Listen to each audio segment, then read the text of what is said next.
Okay, gagawa tayo ng Pinoy style kimchi para maiba naman tayo ngayon, no? Ito yung mga ginagamit ko sa paggawa ng Pinoy style kimchi. Tutok mo, so. Ito.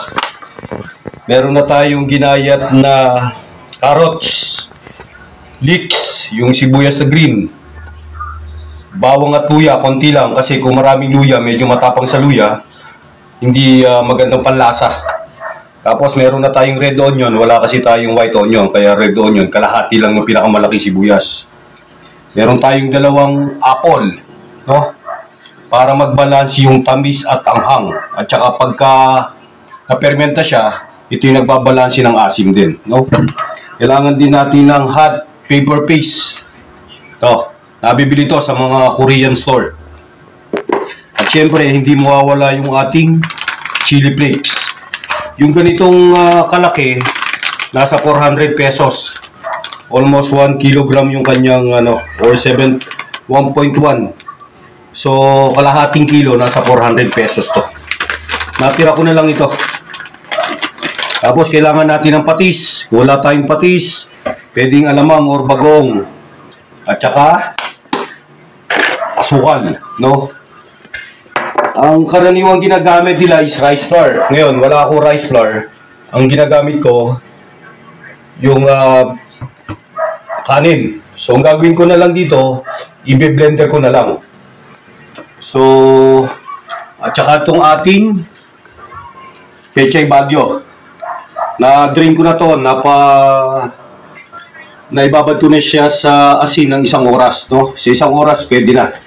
So, ang kailangan lang natin gawin, pagsama-samahin na lang natin yung pwedeng i-blender. Katulad na itong sibuyas, itong bawang at luya. Tsaka yung apple. Patiin lang natin.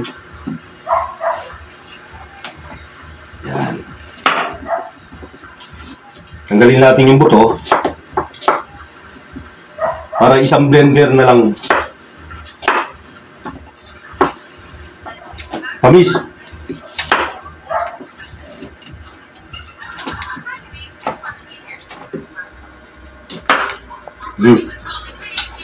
Dahil mo, hapto.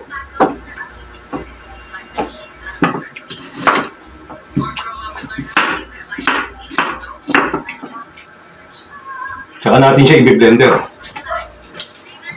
No. Basic lang paggawa ng kimchi.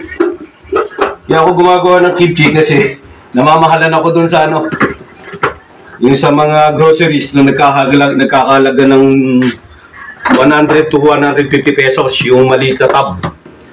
Pero ito, mas maganda ito dahil mas marami kang magagawa sa 1 kilo. Be-blend lang natin. Yon. Kailangan be-blend lang natin to hanggang sa mapino. Teka lang, dito pala itutok. Medyo nalalaglag eh.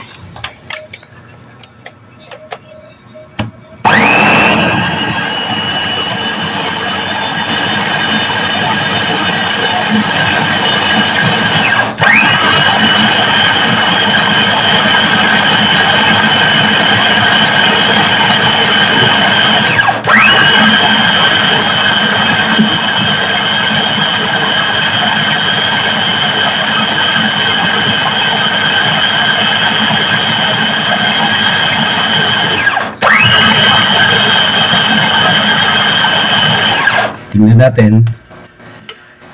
So, konti pa. Natitira pang buong apple.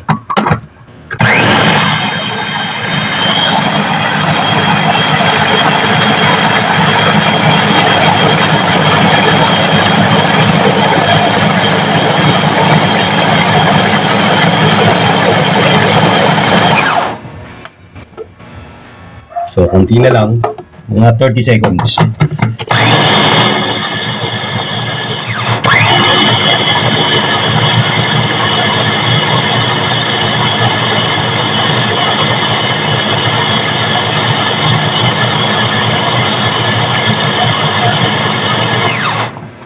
So, pwede na yan. So, ganito na yung itsura niya. Pinagsama-sama ko na yung apple at saka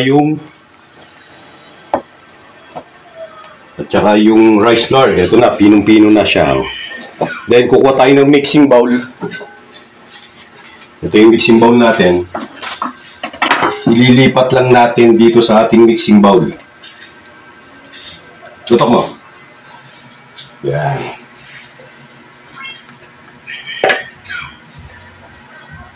Abot ako tsara.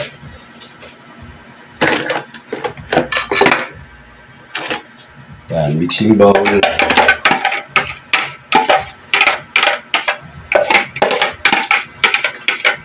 Okay.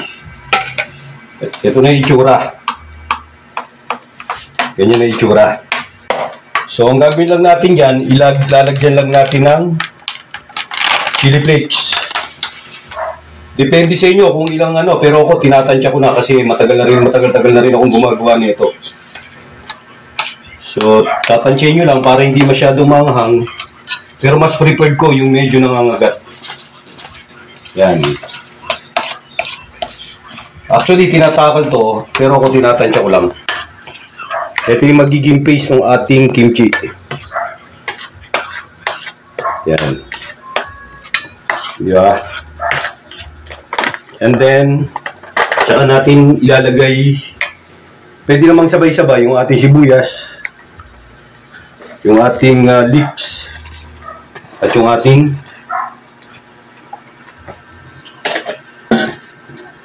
carrots. Okay. Basic lang gumawa ng kimchi. Wala.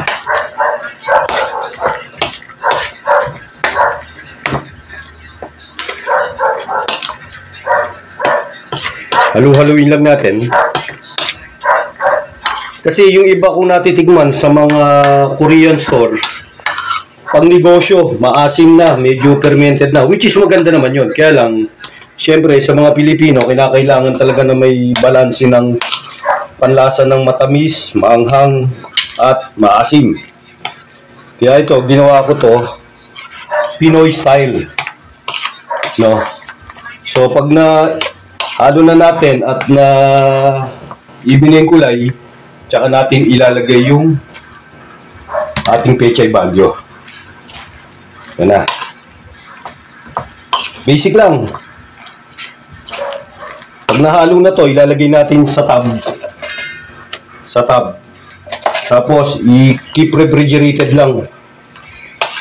After 3 days, magpe-ferment na yan, kasarapan na ikatlong araw hanggang 1 linggo. Pag inabot ng 1 buwan, doon na pumapasok yung fermentation. Medyo maasim na talaga. Yung rice flour kasi, nagpe-ferment na.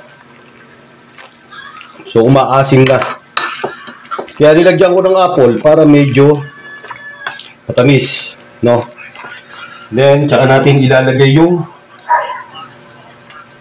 hot paper paste. Ito. Para lalong umahang. Yan. Yung iba kasi hindi nilalagyan ng ganito, pero ako mas prepared kong lagyan nito. Halimbawa, kung ako ng pusit, magigisa ako ng pusit, ng hipon, or pwede kong gumawa ng kimchi soup, mas maganda. Mas maganda yung lasa. Yan o, kimchi na tayo. Basic lang, homemade Pinoy style kimchi. O, di ba? Sarap nito. Basic lang to. Halu-haluin lang natin hanggang sa maano yung kimchi paste natin dun sa mga gulay. Paborito to ng anak ko, kay Brian. Brian! Shoutout sa'yo, anak.